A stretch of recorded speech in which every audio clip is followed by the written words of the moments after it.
Yeah. Okay. Okay. So we've all spoken. Just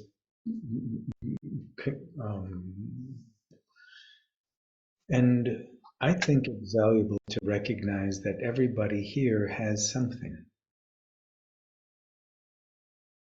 There's a kind of a secret in that simple fact. And it looks like this. If you're alive, there will be trouble or problems or difficulties. So there's nothing wrong with you that such a thing is part of your experience. There's nothing wrong or bad or uneducated or unenlightened that there would be difficulty, whether it's emotional or mental processes or physical processes. This, by the way, is one of the Buddha's first premises about the path of spiritual development that leads to enlightenment, is that life includes suffering. So it's helpful just to know that the way life is set up, there's always going to be something that doesn't fit quite right, or there's a little push, or there's a little pull, or there's a little irritation, or that is going, has been and will continue to be a regular occurrence. Regular in the sense of familiar, ongoing. Not necessarily continuous, because there are times when it just feels like, oh my God, everything in this moment just fine. And that too will return. So what I'm trying to do is give an orientation towards life that allows for pain. Okay, so that's part number one.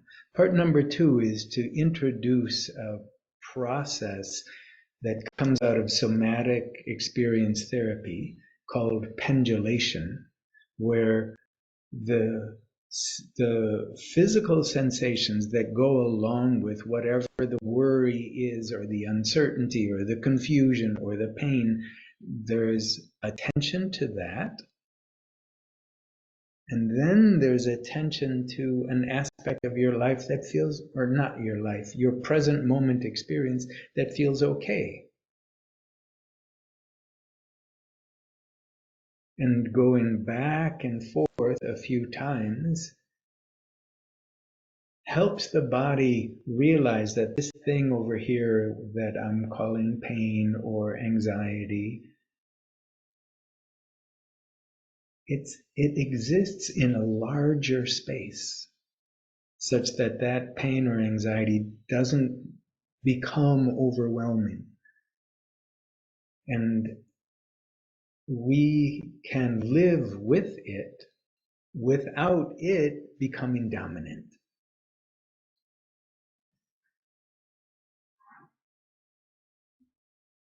Secondly, the power of this kind of practice is that this thing that we call pain, as attention comes to it, loving, kind, warm attention comes to this, it tends to soften and become less intense. And it's the body's way of being with something that's uncomfortable, which then sets up the rest of ourselves to be able to manage the situation, even though discomfort remains. Okay, so for this practice, it's going to be important to be able to recall whatever it is that you find frustrating or painful or anxiety producing. Bring it up in your mind so that you can feel it in your body. because that's where most of the attention is going to be, is in the body. And if you find that the sensation in the body is disappearing,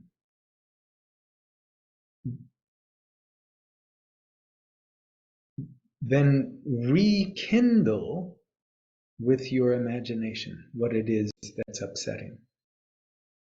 And that will bring forward a little bit more the sensation, so it's more observable. Okay, so Can I ask a quick question? yeah. Well, what is the purpose behind, if by paying attention to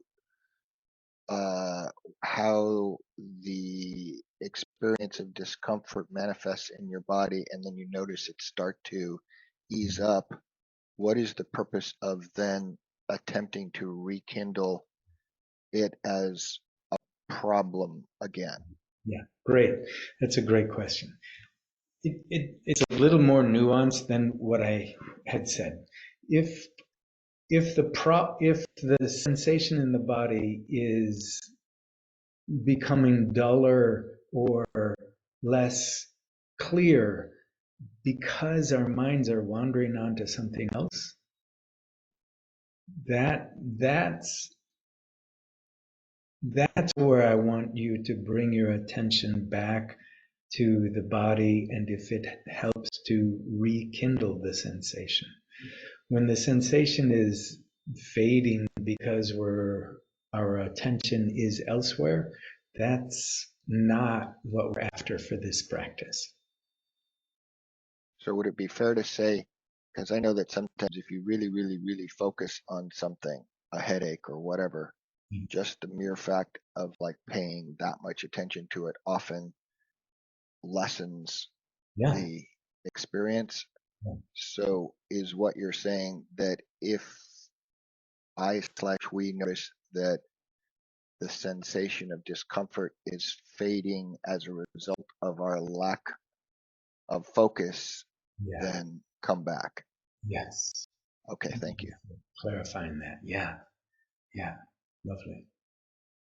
Okay. Okay, so this is going to be an abbreviated session in terms of the meditation part.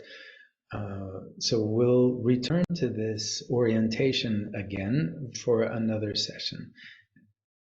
Okay, so it's usually helpful for us to take a few moments just to connect with what's happening here. By here, I don't mean location, I mean in your body.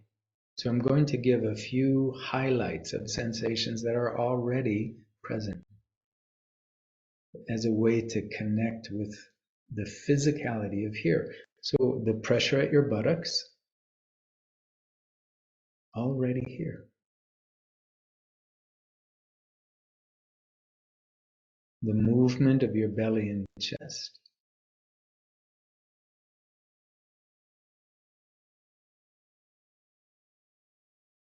The sounds in your environment that help bring your attention to the present.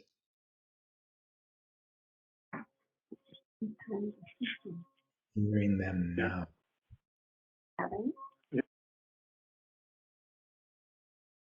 Okay. So now I'd like you to scan your body for some place that feels like you've got a warm connection to it. Some place that feels like there's a pleasant heaviness. A place that feels like there is no problem here. It might be your hands or your legs.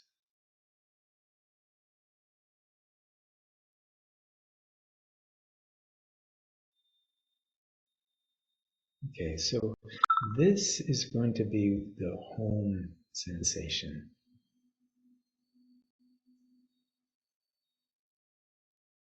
So it's helpful to recognize that you can turn your attention to something that is pleasant. Okay, so from here, bring to mind that thing that is awkward, and you might notice an immediate shift in your body. The thing that's uncomfortable, unwanted, undesirable. And consider this an opportunity to open to discomfort, to go right towards it. Remember, this isn't a huge discomfort, it's a mild one. You can go right up to it. And it has evidence in your body.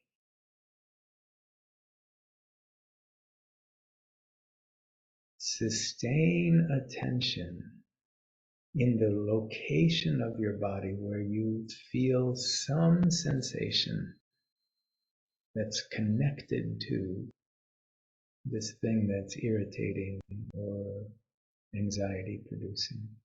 Okay, stay with that. And you might notice it diminishing as you give it attention. And then here we'll take a large breath in. And as you exhale, let that orientation go. And with your inhale, turn your attention to that part of your body that's fine, that is not experiencing any awkwardness or pain. And relax in that place where it's okay. And there is no threat.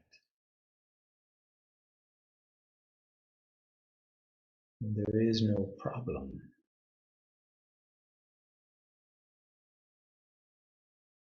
Let your whole system soften and relax.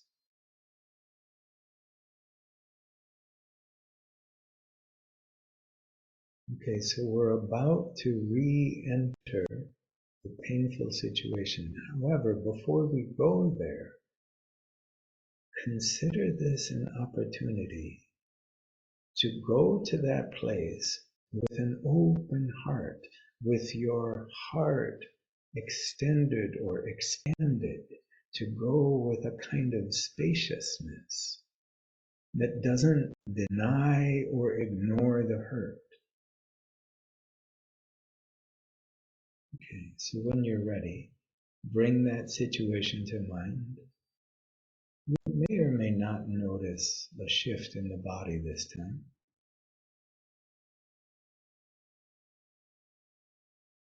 And even though the problem is not fixed, there may be a general attitude of acceptance in your body, a softening, an opening, a spaciousness.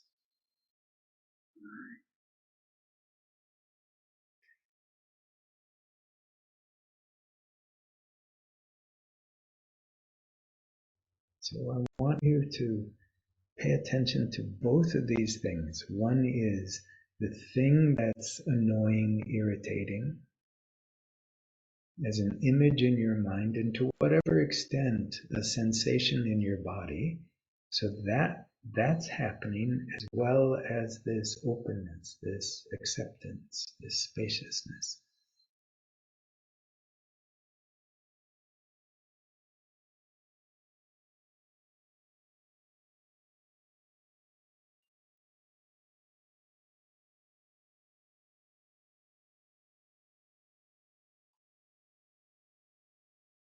We are training in equanimity.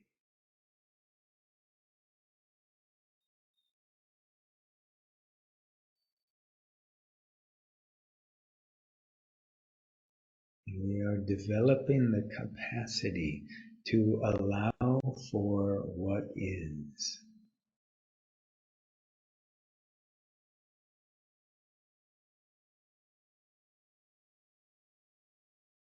to not condemn it or judge it, and to not chase after something that isn't here.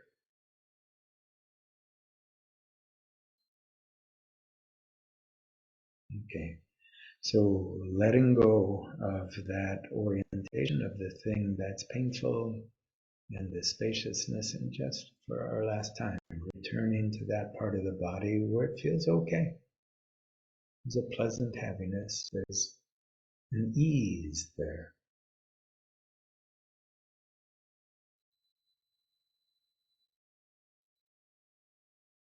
Okay, so here's the last part of today's instruction. That place of ease, wherever that is in your body, sustain attention there while you bring back for the last time this irritating situation. And let them coexist.